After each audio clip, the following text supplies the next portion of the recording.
about the way that those kids are being treated and coached here, and so the idea of coming here and helping contribute, whether they're on scholarship or not, is kind of taking hold over there. I know you have a friendly relationship with Coach Filippo at Sheldon. Does he ever get in your ear and just kind of act as a scout for the Sheldon kids? No, we don't do that. Les has got his hands full trying to keep his 5 guys going in the right direction. I've got the same. How have you seen Justin sort of develop in this last week? Now he knows pretty early on in the week that he's the starter, and it's pretty much established. You see anything click with him? I just see his command and presence getting better and better with every snap he takes.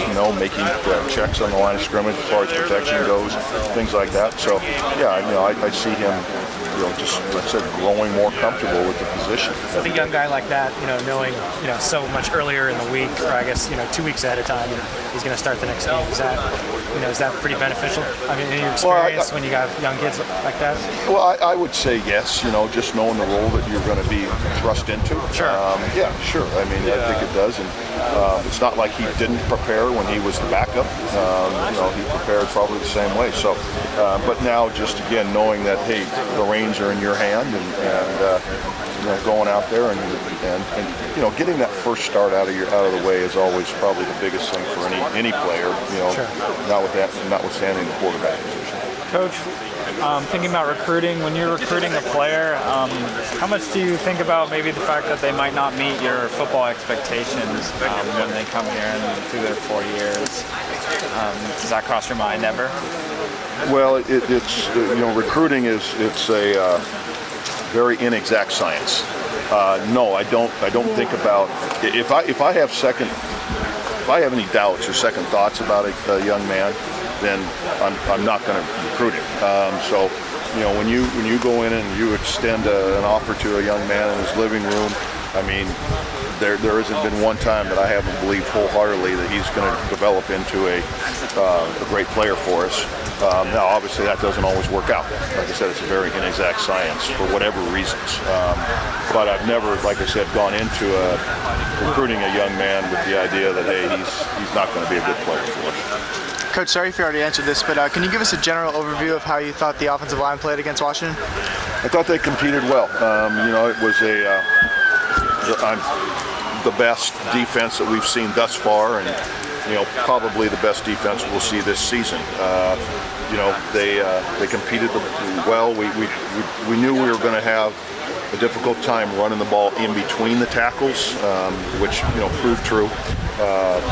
But we were able to get our outside game going, and get on blocks and get up to the linebackers and second level blocks and pop some yards there. I thought pass protection, with the exception of right at the end of the first half when we just took poor sets and got beat technically, I thought pass protection for the most part was pretty good. We gave up then I think 3 sacks in that game, which isn't our standard, but compared to what they did to Stanford the week before with 8 or 9 sacks, we'll be okay. But like I said, I think the guys competed very well, even when we were down by a bunch. Washington again was able to get a lot of pressure without blitzing, just sending the 4-man rush. Was that something that surprised you? I mean, they've been able to do that to almost everyone this year. That's their MO. I mean, yeah, they've got some explosive guys up front. Like I said, I thought we handled it pretty well, and for the most part, gave Justin time. So, like I said, the guys competed well. How has this young group responded over the bye week? It's been good. I was gone all last week, but they're good. I mean, they're not much phases them right now. So they're just all about competing. With such a young group, are you happily surprised with the progression over this entire year? It's been steady progress, I believe. And we've stayed healthy, so that's good. So we haven't had to mix and match. Knock on wood. Different guys in there. So they managed to stay healthy and stay together. And like I said, I see improvement. One more, if there is one. Coach, can you characterize that Cal defensive front for us? Well, I think they're much improved over last year. Inside, they've got a couple playmakers in Makari, and they're physical inside. The ends are got some athleticism. So we're going to have to. We've got to obviously continue to run the ball well and not get ourselves in situations where everybody in the stadium knows we have to throw. So controlling the chains down in distance situations, I think, is going to be critical against Cal. But yeah, they create some problems for us. They're pretty multiple in their fronts and coverages, and so we've got to be on our toes as far as just recognition and making sure we're on the right page. Thanks, Coach. Thanks, You're Coach. welcome. You're welcome.